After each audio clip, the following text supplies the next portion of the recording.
Hello అందరికీ. Welcome back to our channel అండి. చాలా రోజుల తర్వాత మన ఛానల్‌లో అయితే ఫుల్ వీడియో అయితే చేస్తున్నాము.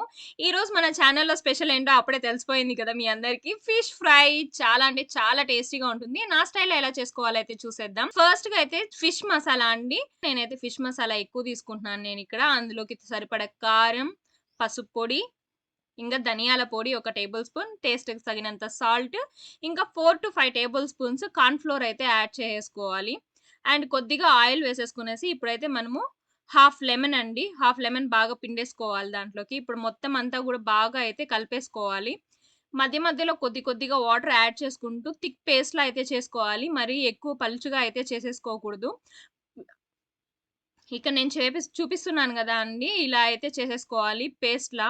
ముద్దగా వస్తుంది. అలా అని ఎక్కువ పలుచగా కూడా ఉండదు. ఇప్పుడు మనము ఫిష్‌కైతే మసాలా అంతా పట్టించుకునేద్దాము. నేనిక్కడ ఫిష్‌కి ఘాట్లు పెట్టడం అయితే మర్చిపోయాను. సో, ఇక్కడ మళ్ళీ నేను ఘాట్లయితే పెట్టుకుంటున్నాను. మీరైతే ముందుగానే ఘాట్లు పెట్టేసుకోండి ఫిష్‌కి. అండ్ మొత్తం అంతా గూడా ఇలా అయితే మసాలా లోపల అంతా, బయట కూడా మరీ ఎక్కువ కూడా అప్లై చేసేసుకోవద్దండి. అది మసాలా అంతా మళ్ళీ అదే స్మెల్ ఉంటది ఫిష్ కంటే గూడా. సో, కొద్దిగా అయితే అప్లై చేసుకుంటే సరిపోతది. మొత్తం అంతా ఇలా అప్లై చేసేసుకోవాలి ఫిష్‌కంతా. చేపలన్నిటికి గూడా. ఇంకా ఈ చేపలైతే మనమైతే గనక పట్టుకొచ్చినవండి. కొనుక్కొచ్చినవి గాదు. మా ఊరు చెరువులో అయితే పట్టుకొచ్చాం మేము. అండ్ మా మామయ్య ఎప్పుడు మంత్లీ వన్స్ అయినా గూడా సరే మాకైతే ఈ చేపలైతే పట్టుకొస్తారనమాట. సో, మొత్తం ఇలా చేపలన్నిటికి పెట్టేసి ఒక పక్కకు పెట్టేసుకోవాలి.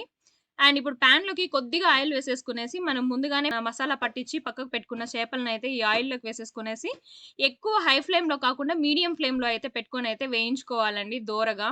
ఎందుకంటే చేపలు ఆల్రెడీ మనకి తొందరగా వేగిపోతాయి. మరీ ఎక్కువ హై ఫ్లేమ్‌లో గనుక పెట్టామంటే చేప తొందరగా మాడిపోతది.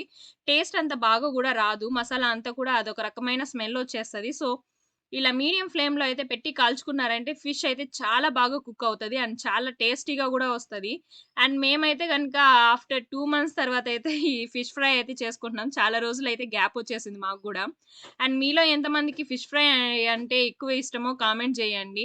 అండ్ చూస్తున్నారు గదా! మనం ఎక్కువ మసాలాలు, ఎక్కువ ఏమి యూజ్ చేయకుండా మనమైతే గనుక చాలా అంటే చాలా సింపుల్ వేలో మనమైతే ఫిష్ ఫ్రై అయితే చేసుకుంటున్నామండి. టేస్ట్ అయితే మాత్రం సూపర్ అంటే సూపర్‌గా వచ్చింది. మీరు గూడా ఒకసారయితే మా రెసిపీని ఫాలో అయిపోయి ఎలా వచ్చిందో కామెంట్ చేయడం అయితే మర్చిపోకండి. అండ్ మా వీడియోస్ గనుక నచ్చినట్లయితే ప్లీజ్ సబ్స్క్రైబ్ చేసుకోండి. Thank you for watching. Bye.